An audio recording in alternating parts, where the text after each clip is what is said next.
So, why don't we visit this little question of why even do energy work anyway? Not to mention, what is it, right? So, I'd like to make the introduction of, everything begins with an idea, begins with like something of the mind. And like chapstick or a pen or like a notepad. All of those things began as an idea first, right?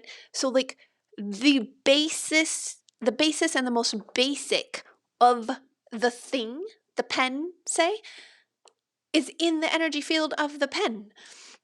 So why not go to the root?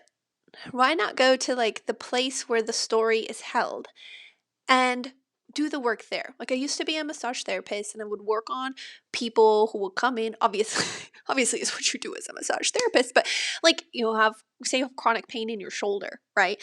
And it's like, okay, yeah, we can work with that. But it always ever felt like a band-aid. Like working from the outside in felt very counterproductive to me. Like, sure, it's great to have some relief from, you know, aching pain or limited range of motion. But ultimately, like, what are we doing here? We have to come back and do this repeatedly. There's gotta be a way to access the energy field, right? And I know, like, with all mechanical things, that's not necessarily the case. However, like, what's it gonna hurt, right? So coming to this work was really like, oh, it felt like such a relief. Because what are we? We're an energy field, ultimately, right? When that energy field departs from, or like the body and the energy field become disconnected from each other, right? At death, like the body no longer animates, decomposes, right? It's no longer vitalized. We know there is a field that is holding the body. And so why not go in there? Because that's where everything, all the information about us, about our lives, the stories we've told ourselves, the stories we've been told, the stuff that's been passed down through our lineage, our biological lineages, that like people didn't have the ability to process, it's all there.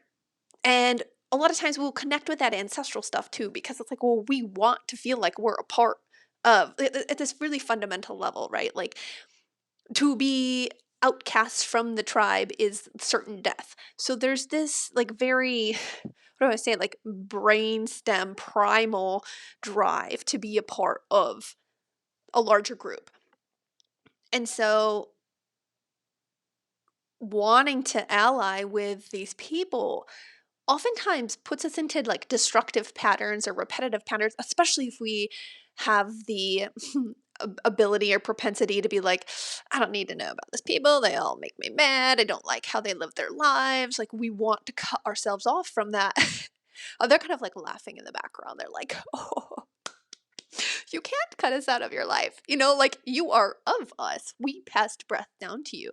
And you will get caught in cycles of repeating behavioral patterns that mimic theirs in order for them to be seen in your life. And it's one of those like, oh my gosh, I can see this. I can see this pattern of codependency or like this is why I get into these situations. Like that whole pattern of behavior belonged to like my great grandmother. Like, let's hand that back, right? So it starts, the energy clearing work can help reveal patterns at play, stories at play that really aren't ours. I like this in tandem with the astrology because the astrology really gives you a lens on like the spectrum of experience that you're mm, kind of like divined to have, contracted to have. Like you can run amok within the spectrum of each archetype, right? You get that choice, you have that free will. But at the same time, it's kind of like, it's a little cliche, but an acorn is only going to be an oak tree, right? Like you're only going to operate within these more specific parameters given what your contract is, what your purpose is. And then I feel like if you're watching this, you're a person who's like, I have a heart to fulfill my divine mission, to live in my purpose, to be authentic. And so the energy clearing work allows us to go into the field, like to the root of things and understand in a more holistic way what's driving who we are, what's driving our patterns, what's driving the scripts we give ourselves, what's driving like why we keep getting blocked from what we say we want. Like we're not unwilling to work hard, but for some reason we're being thwarted. And so that's the beauty of this energy clearing. It's like it doesn't come from my head, it doesn't come from your head. Like we're working with something that's much bigger than ourselves and being directed to see things in a different way. I swear there's nothing more important than getting a little bit of space. You don't even need a lot of space, but a little bit of space between yourself and the stories you tell yourself, or yourself and the stories you created to keep yourself safe at some point in your development, just so you have the space to make a choice that's different than the habituated choice you've been making. And this is work, right? Like the clearing, great. Just you pay your money, you get a recording, you listen to it. People oftentimes feel so much better and feel so much relief. But that's really where the work begins, because then you have to become your greatest advocate for the life you want. You have to be willing to like swallow your pride and eat a little crow and like all those things.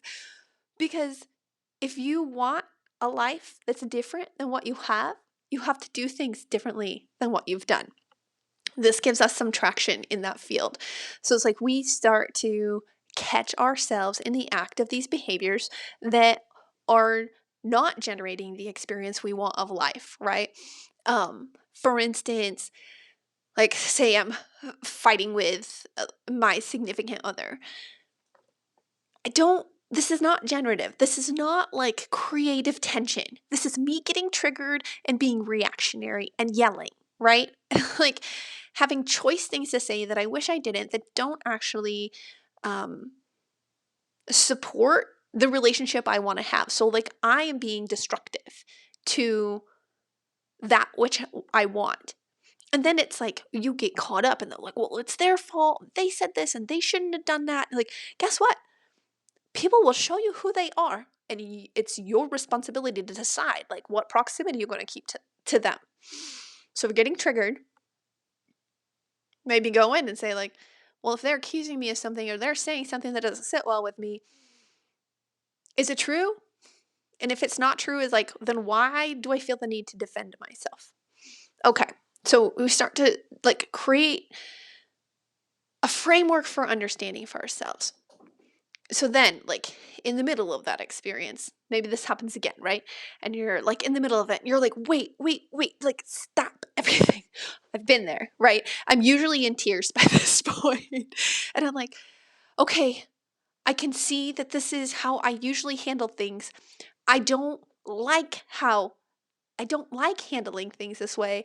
I want to do it differently. I don't necessarily know how to do that right now. Maybe I need to take a step away. Maybe we need to return to this at a later time. All I know is that I'm interrupting this right now. And then, kind of go through a little more life. And then you feel like that reactive response inside yourself for whatever reason when that comes to present itself to you. And you, in that moment, have a choice to say, which path am I going to choose?